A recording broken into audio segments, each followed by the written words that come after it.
राजकीय कृषि रक्षा इकाई पे मौजूद है। इस समय खरीफ की फसल का सीजन चल रहा है। लगातार किसान बीज को गिराने की तैयारी कर रहे हैं। ऐसे में यहाँ तमाम तरह के बीज उपलब्ध कराए जा रहे हैं और यहाँ लगातार अधिकारी यहाँ बैठे हैं, कर्मचारी बैठे हुए हैं। यहाँ किसानों का कितना खरीदारी हो रहा है ये जानने का हम प्रयास करेंगे।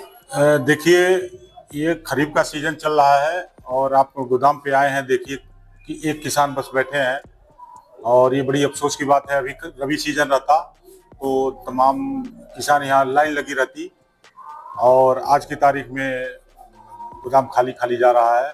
किसान धान का बीज हमारे पास उपलब्ध है, मोटी वैरायटी भी है और महीन वैरायटी भी है, साथ साथ सुगंधित वैरायटी भी है। इसके अलावा हमारे पास दलहन के बीज हैं, तिलहन के बीज हैं और जिसको हम किसानों में इसलिए प्रचारित करते हैं ताकि अधिक से अधिक किसान लगावें और उससे हम समृद्ध हो, देश समृद्ध हो, प्रदेश समृद्ध हो। लगातार किसान जो है खरीफ की फसल को लेकर बेहन डालने पे लगे हैं और मौसम साथ नहीं दे रहा है, बड़ी धूप है।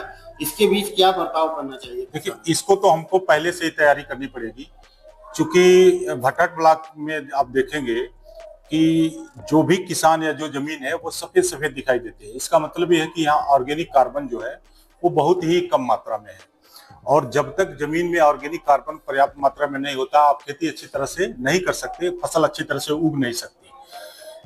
फिर भी किसान भाई अपना प्रयास करके उसमें गोबर की खाद, कंपोस्ट की खाद, सड़ी ढैंचे की खाद जो हरी खाद होती है या फिर सनई की या फिर मूंग उड़द जो जायद की आप करते हैं, फलियां तोड़ लीजिए और उसको मिट्टी में मिला के अच्छी तरह से तैयारी करने के बाद ही बीज डालने की प्रक्रिया आरंभ करें। कुछ लोग आप देखेंगे कि आप अभी पहले बीज डाल दिए हैं, जो ऐसा नहीं करना है। जब आप उस समय ऐसे प्लान करिए कि जब आपकी नर्सरी अधिकतम 21 से 25 दिन की हो रोपने वाली, उसी समय आप बीज डालें ताकि आप अधिकतम 25वें दिन खेत में रुपाई कर दें।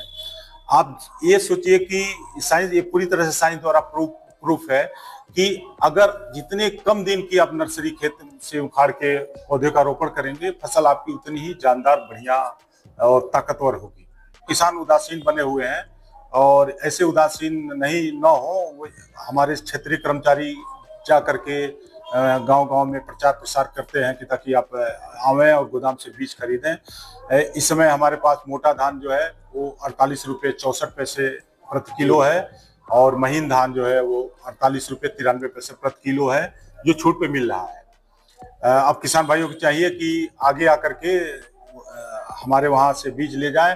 हमारे वहाँ जो बीज मिलेगा वो आपको किसी तरह से नुकसान नहीं करेगा, लेकिन जो भी आप वैसी जो वाइल्ड प्रजातियां हैं उनका बीज अगर आप प्रयोग करते हैं खेत में तो खेत से इवोपोरेशन ज्यादा होगा। वो फसल जो है आपके खेत से नमी ज्यादा उड़ाती है, साथ साथ ज्यादा न्यूट्रिएंट का अपटेक करती है, ज्यादा न्यूट्रिएंट लेती है, जिससे आपकी जमीन खराब होगी। कितने प्रकार के बीज इस समय उपलब्ध है? इस समय मेरे पास धान, दलहन, तिलहन, इसके साथ साथ अनाज के जैसे धान इत्यादि के बीज उपलब्ध हैं। इसके अलावा हमारे पास अभी मिलेट्स के भी बीज आने वाले हैं, वो भी आएंगे, वो भी हम किसानों में निःशुल्क वितरण करेंगे। हमारे वहाँ से पत्रिका, कृषि एवं पशुपालन पत्रिका जो है हर महीने जो सिलेक्टेड किसान है, चयनित किसान है, उनको दी जाती है ताकि इसको पढ़ करके वो और अपने ये जो है प्रसार शिक्षा एवं प्रशिक्षण ब्यूरो कृषि विभाग के द्वारा जनहित में इसका डिस्ट्रीब्यूशन किया जाता है ताकि इससे किसान इसको पढ़ें। इसमें हमारे विभाग की योजनाएं भी हैं और समय अनुकूल कृषि प्रणाली भी है, तो इसको करके किसान भाई अच्छी तरीके से अपनी खेती को समृद्ध करें, सुदृढ़ करें, जिससे ब्लॉक का विकास हो, गांव का विकास हो, प्रदेश का विकास हो और देश का विकास हो।